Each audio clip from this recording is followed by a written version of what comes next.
Почитувани представници на медиумите, почитувани граѓани, врска со денешната реакција на Државната комисија за спречување на корупција, на јавна седница, сакам да ја запознам јавноста дека сите распоредувања што се извршени во Министерството за внатрешни работи, а кои што се подпишани од мене, се направени согласно членот 44, ставот 4 и 5 од Закон за изменување и дополнување на Законот за влада на Република Македонија. Имено согласно членот 44 став 4 од Закон за влада на Република Македонија, Министерот за внатрешни работи може да изврши најмногу 15 разрешувања или распоредување на пониско или повисоко место на носител на раководна позиција во Министерството и хоризонтални распоредувања на вработени кои се на негов предлог во бројката од 10% од бројот на хоризонталните распоредувања базирани на просек од нови распоредувања за 2013 и 2014 година. Овие се единствените решенија за распоредување што ги имам донесено како министер за внатрешни работи и се апсолутно во согласно со законските одредби. Исто така нагласувам дека сите овие решенија за распоредување на работниците на конкретни работни места во МВР се донесени пред денот на донесувањето на одлуката за распишување на избори за избор на пратеници во Собранието на Република Македонија. Од друга страна, заради нормално функционирање на Министерството за внатрешни работи и поради недостаток на работници во одредени организацијски единици во МВР, се носат наредби со кои определени работници се задолжуваат да извршуваат работи и задачи од конкретни работни места каде се појавува недостаток од полициски кадар за ограничен временски период до 30 дена.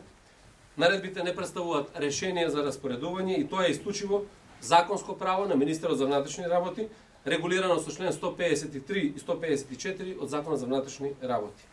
Вакви наредби се доставуваат до мене секојдневно и тоа и на предлог на директорот на Бирото за јавна безбедност и на другите сегменти. Еве само да ви покажам, ова се наредби кои што се доставени денеска, а се однесуваат на прифатните транзитни центри во Гевгелија и во Табановце, каде што има потреба од зголемувањето на бројот на работници. И во тој дел Министерот за внатрешни работи мора да носи наредби за да може Министерството за внатрешни работи да функционира нормално, а Република Македонија да биде стабилна и безбедна без да се нарушува јавниот ред и мир и граѓаните на Република Македонија да не стравуваат за себе, за својата безбедност или за безбедноста на нивниот имот. Министерството за внатрешни работи е еден од најголемите и најосетливите државни органи со над 12.000 вработени и можете да замислите што ќе се случи доколку престанам да подпишувам акти со кои што ќе се сопре тековното функционирање на Министерството. Исто така истакнувам дека го почитувам мислењето на Државната комисија за спречување на корупција, број 426980/2 од 9.9.2016 година и мислењето број 124119/25 од 16.11.2016 година, доставена до МВР, каде јасно е наведено дека од денот на распишувањето, односно донесување на одлуката за распишување на избори до завршување на изборот за пратеници во Собрание на Република Македонија и изборот на влада на Република Македонија, постои законска пречка да се врши распоредување и унапредување на лица вработени во органите на државната управа, фондовите, агенциите, дирекциите, јавните предпријатија, јавните установи, независни регулаторни тела основани од државата, трговските друштва основани од државата и други институции основани од државата и други државни органи. Значи, ниту едно решение за распоредување или унапредување од страна на мене, односно на Министерот за внатрешни работи, не е донесено во овој период. Овие документи од Државната комисија доследно се почитувани од Министерството за внатрешни работи од денот на распишувањето на изборите. Во тој контекст, категорички изјавувам дека со подпишување на овие акти, со кои се обезбедува нормално тековно функционирање на Министерството, не сум повредил ни една од насоките на Државната комисија за спречување на корупција, содржани во двата дописа, согласно со тоа што никаде не се забранува министерот да издава наредби за нормално функционирање на Министерството за внатрешни работи. Ниту пак има Државната комисија за спречување на корупција или било кој друг орган надлежност да спречува издавање на наредби во Министерството за внатрешни работи, односно во ваков орган во кој што врз основа на наредби и линија на хиерархија и субординација функционира целото министерство. Навистина е жално што Државната комисија за спречување на корупција уште еднаш покажува дека не превзема ништо односно спречувањето на корупцијата, дека досега не покренува никакви ниту една поставка која што се однесува за корупција во државните органи или за корупција на државните функционери,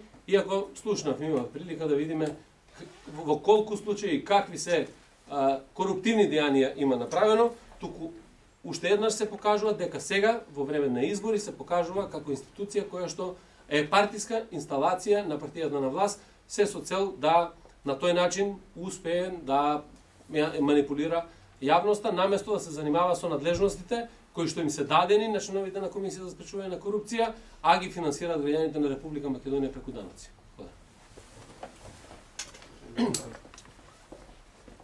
Поведете. За друг начин. Пак се малтретираат притворениците од диво на селба. Кои се мерки? Зошто не се земат мерки? Значи, за сите пријави досега кои што биле во однос на оваа тема, дека биле малтретирани при транспортот, има покренато постапка пред внатрешната контрола, во најголемиот дел од случаеви, еве ако тоа денес како има повторно ќе се покренува, значи за секој транспорт има покренато внатрешна контрола, се истражени сите детали, не постои таква работа во која што се малтретирани полициските, односно притворениците од страна на полициските службеници. Меѓутоа има и судска постапка. Судот вели дека има. Што? Малтретирање. Ако има судска постапка, нека си ја водат и тоа ќе докаже, ќе донесат решение по однос на таа судска постапка. Кои се сознанията на Министерството за внатрешни работи по однос на тврдењата дека всушност евроазиски служби се виновници за кризата во Македонија? Министерството за внатрешни работи нема такви сознанија дека евроазиски служби биле виновници за кризата во Македонија. Тоа го слушна вчера од една од партиите на власт и навистина ми личи за жутото комбе кое што прислушува во Скопје. Во еден момент имаше жути комбиња што се движеа низ Скопје и прислушуваа, а денеска имаме виновници некои евроазиски служби кои што превземале мерки за уназадување на Република Македонија. Факт е дека таква информација нема, а доколку имало таква информација, сигурно дека службите требало да преземат одредени мерки. И по однос на објавата во дневниот бултен во кој лице од Државната изборна комисија пријавило дека било уценувано, дали Министерството го пронајде уценувачот и дали може да одговара за друго кривично дело поврзано со изборите, освен со кривично дело уцена? Министерството за внатрешни работи има формирано штабови кои што работат на подготовка на изборите, пред се да поминат во фер и демократска атмосфера. Сите овие пријави кои што ги добиваме, дали се тоа од граѓани или од членови на државните органи, се водат соодветни постапки и истраги кои ќе бидат завршени и ќе бидат информирани. Благодарам.